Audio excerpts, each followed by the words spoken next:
Imagina na sua cabeça o que é um empresário ou uma empresária bem-sucedida. É que fatura milhões, é que tem uma série de empresas, gera milhões e milhões de dividendos para os seus acionistas. E o que você imagina do empresário que tem tudo isso? Fatura milhões, tem várias sedes ao redor do Brasil, só que gera zero de dividendos no bolso dos acionistas. E ainda assim, esse cara é aplaudido de pé por muita gente. E hoje eu tô muito feliz de verdade em poder fazer o react, em tirar os aprendizados dessa entrevista que o Edu Lyra deu pro Alisson em 2005. Eu nem imaginava em conhecer o Edu em 2005, mas você pode pensar, por que mesmo que você está fazendo o React, está tirando aprendizados de uma pessoa que gera uma ONG? O que eu posso aprender para o meu negócio com uma ONG? Para mim é muito claro, o Edu é um dos maiores vendedores que eu conheço. Eu até brinco que eu não posso falar com o Edu toda semana, porque ele sempre me vende alguma coisa. Seja uma ideia, uma doação, seja doar o meu tempo, mas sempre ele tira alguma coisa de mim. E Edu, isso não é uma crítica, pelo contrário, é um baita do elogio. Eu adoro te ajudar, adoro quando você me liga.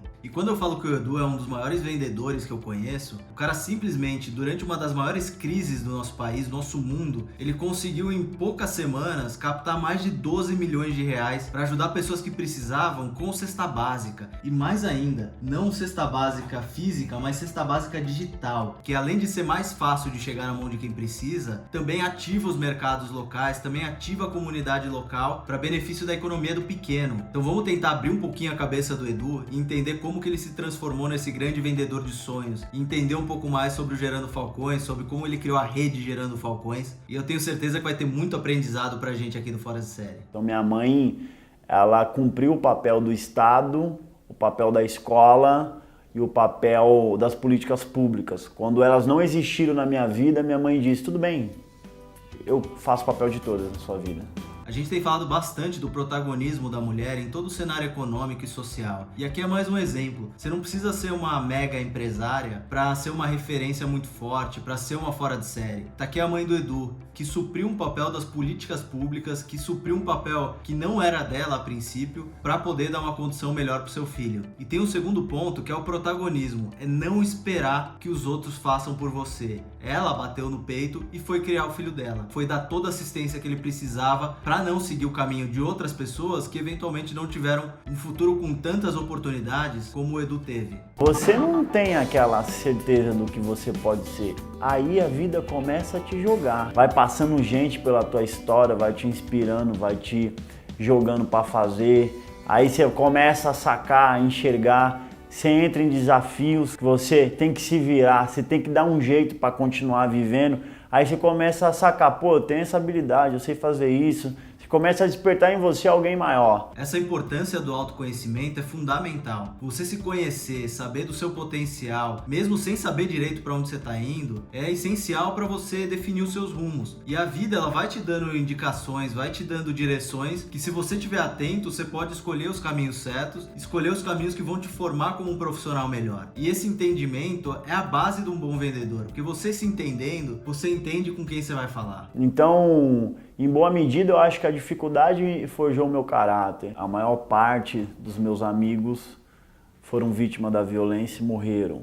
Outra parte foi para prisão. Outra parte foi gerenciar boca de fumo. E aí você olha para esse cenário, esse contexto e diz, por que tem que ser assim? Por que a gente não consegue dar um outro final para essa história, ou botar uma outra narrativa e dizer, vamos narrar de outro jeito? Eu não canso de dizer isso, todo líder é questionador, todo líder não aceita o status quo como ele é. Por que foi feito desse jeito? Não dá para mudar? Não dá para ser diferente? E para vendas ainda é mais importante, né? Você precisa achar uma forma diferente de contar a sua história, você precisa achar uma forma diferente de chegar no seu potencial cliente e poder engajar ele com o que você tem para dizer. E esse pensar diferente, achar uma forma diferente de abordagem, de contar a sua história, pode ser o grande diferencial para você vender o seu produto, a sua ideia ou não. Então eu faço ações sociais, faço um trampo voltado para a comunidade no tom de que eu acredito que a transformação que eu vivenciei na minha vida, de que outros jovens possam vivenciar nas suas vidas. Do jeito que eu mudei o meu jeito de contar a minha própria história, outros possam mudar o seu próprio jeito de narrar a sua vida. Esse é um ponto base dos bons vendedores. Você tem que fazer com que a sua audiência, os seus clientes, eles se vejam numa situação melhor, consumindo o seu produto, a sua ideia, compartilhando dos mesmos valores. Ele precisa se ver numa situação melhor do que ele estava para poder comprar o seu barulho. Isso fica ainda mais orgânico quando você consegue imprimir experiências próprias nessa narrativa. O que eu queria, vou te responder, o que eu queria era ajudar a melhorar a minha quebrada. Eu fui me construindo nessa de dizer assim, ó, amanhã um a menos vai morrer, amanhã um a mais vai entrar no mercado. Porque eu vou falar com um jovem que está com um pé no mercado de trabalho e outro no tráfico. Então a briga, eu não brigo com o tráfico não, eu não sou concorrente do tráfico. A briga só é para quem chega primeiro e quem vende uma história mais bonita para ele. Quem é o melhor contador de história? Eu que eu sou é um grande contador de história.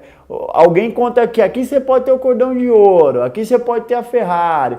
E eu digo, aqui tu também pode ter tudo isso, mas ainda pode viver até os 50 ou 60 anos. Tu escolhe. Você acha que a tua concorrência é difícil? Olha a concorrência do Edu ali. E para vencer essa concorrência, com uma série de atrativos que ela tem, você precisa ter um propósito claro, precisa ter um propósito forte para poder contar uma boa história, para poder envolver essa audiência, esse cliente de todas as maneiras possíveis. E um outro ponto, o Edu conhece bem o concorrente dele. Conhecer bem o que ele entrega de valor para as pessoas seguirem para o caminho dele faz com que você se prepare e consiga mostrar algo melhor, algo que de fato tem um diferencial, mesmo dentro de resultados próximos, né? Como ele falou, você pode ter a Ferrari, pode ter o cordão de ouro indo para o tráfico, você pode ter a Ferrari, ter o cordão de ouro indo para a construção de uma carreira. Só que o diferencial é que você pode viver até 55 anos. Então esse é um ponto de diferencial super forte que o Edu achou comparando com o que a concorrência dele estava oferecendo. Então conhecer muito bem o seu ecossistema, oferecer um diferencial, dificilmente você não vai chegar antes. Fazer esse cara imaginar na cabeça dele. É meio que dizer assim pro cara, olha, ontem eu era você sentado aí.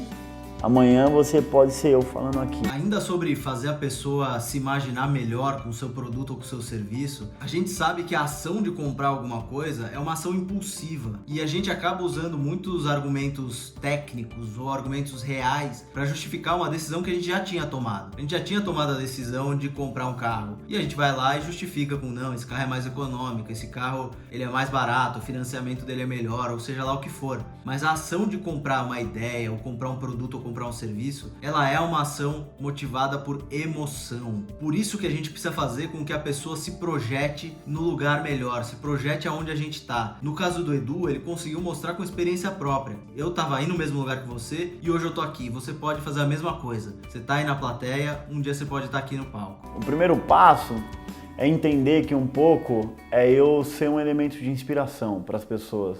Para eu, mesmo que eu haja regionalmente, mas que isso possa ter um sopro que seja global. Se a minha história inspirar um menino da China ou da Índia, tá valendo.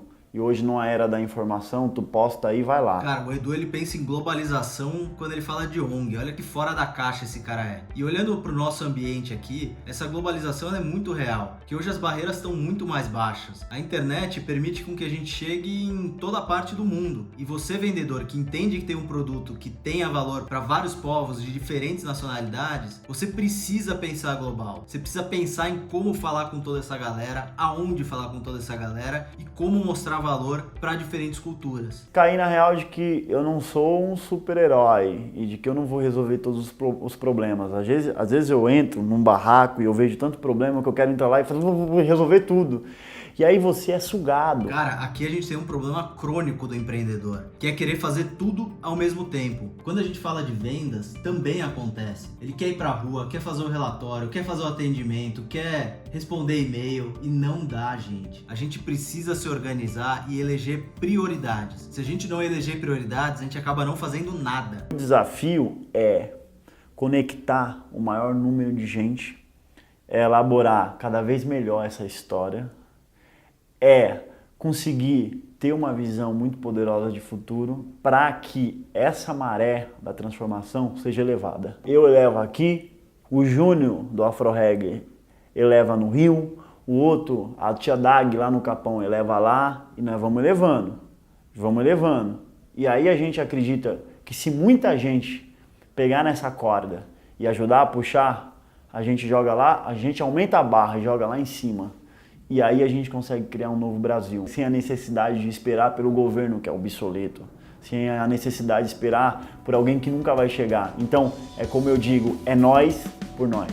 Mais uma vez o protagonismo pintando aqui pra gente. A gente assumiu o protagonismo, não terceirizar a bronca pra ninguém. Só a gente pode resolver os nossos problemas. O Edu tem uma frase fantástica que é: a humanidade criou os problemas em rede e ela precisa resolver em rede. Precisa resolver por conta própria, sem depender de terceiros ou sem ficar esperando que terceiros resolvam o nosso problema. Mais uma vez um Fora de Série falando isso, e mais uma vez a gente bota luz sobre esse tema. Seja na tua empresa, seja numa venda, achar que o cliente vai te ligar, achar que o chatbot vai te passar vendas, isso não existe. Você tem que ir atrás de verdade. Então vamos lá, como a gente faz sempre no final dos vídeos, colocar aquela listinha básica do que a gente conseguiu aprender com o Edu Lyra aqui, esse monstro, esse vendedor de sonhos, como ele mesmo se denomina. Lição número 1, o bom vendedor tem resiliência na veia. Ele não desiste, ele supera os problemas e sabe que novos problemas vão surgir, mas ele está preparado. Lição número 2 do Edu é: tenha sempre mulheres por perto. Mulheres como referência, mulheres como líderes. Elas conseguem fazer um equilíbrio muito bom de força com empatia, com sentimento. E isso realmente converte, realmente imprime. A lição número 3 é que autoconhecimento é fundamental. Só se conhecendo bem você vai saber as demandas que você realmente pode cumprir. A lição número 4 que o Edu passou pra gente é algo que já apareceu em alguns outros vídeos de alguns outros Foras de Série. E ele fala que os líderes são questionadores. Um bom líder, um bom vendedor, ele é questionador. Ele não aceita o status quo. Ele vai buscar um ângulo diferente para olhar para o seu cliente. Ele vai buscar um ângulo diferente para envolver e para contar a história do seu produto. A lição número 5, ela é bem voltada para o cliente. É você fazer com que esse possível cliente se sinta diferente ou ele se visualize usando o seu produto, do seu conteúdo, da sua ideia. Ele se vendo melhor, ele se visualizando melhor usando esse produto, a chance dele consumir vai ser muito maior. A lição número 6 do Edu é você conhecer a concorrência da mesma forma ou até mais do que você se conhece. Só assim, conhecendo bem o que ele entrega, você vai conseguir entregar um diferencial e conquistar o cliente, chegar antes. A 7ª lição do Edu é que o ato de consumo, o ato de compra, ele é feito por impulso. Então a gente tem que ter um foco muito grande em criar conexões emocionais com o nosso consumidor. A 8ª dica do Edu, que até é incomum para uma ONG brasileira ter essa cabeça, que o pensamento global ele é fundamental. Você tem que pensar em como o seu produto, sua ideia, seu conteúdo consegue atingir diferentes povos, de diferentes línguas, em diferentes regiões. E o impacto que ele consegue ter nessas pessoas. A 9ª dica do Edu é algo que ele sofre, que é uma falta de foco, é querer fazer muita coisa, é ver muitos problemas e querer fazer tudo de uma vez só e acabar muitas vezes sem fazer nada. Então, muito foco, escolher suas batalhas, escolhe onde você vai poder atuar primeiro e vai tendo pequenas conquistas ocupando mais espaço, mas tem que ter foco. E a 10ª dica do Edu, que também a gente já ouviu outras vezes, é mantenha o protagonismo. Você tem que ser protagonista, você tem que assumir o seu papel sem terceirizar para mais ninguém a responsabilidade. Para quem não conhece o Gerando Falcões, vai lá dar uma olhada no www.gerandofalcões.com. Sempre precisa de gente boa, sempre precisa de boas cabeças lá para ajudar a desenvolver, ou como o Edu diz, criar pontes entre a periferia e o centro. Como eu falei, eu sou muito fã do Edu. Ele faz um trabalho fundamental na periferia de São Paulo e na periferia do Brasil já que a rede Gerando Falcões tem ONGs espalhadas por todo o Brasil que eles ajudam, que eles capacitam, que eles financiam. Então esse trabalho é muito importante, é fundamental. E ele continua vendendo sonhos. Eu vi esse cara vender para os maiores empresários do Brasil em um leilão e ele põe o dedo na cara mesmo, fala: você vai ter que doar, você pode ajudar. E isso mexe muito com as pessoas. A verdade dele imprime muito e vende muito bem. Eu espero que vocês tenham gostado do episódio de hoje, foi demais. Para mim é um prazerzaço falar desse cara. Se vocês tiveram outros aprendizados a partir dessa entrevista do Edu, manda aqui pra gente, manda nos comentários, manda nas nossas redes sociais, manda no Instagram, no LinkedIn, no Facebook do Fora de Série. E como eu falo sempre, se você não é inscrito no canal, bem-vindo, prazer, esse é o Fora de Série. Se inscreve no canal, clica no sininho, deixa o seu like, seu comentário, vamos conversar e a gente se vê semana que vem. Valeu e tchau!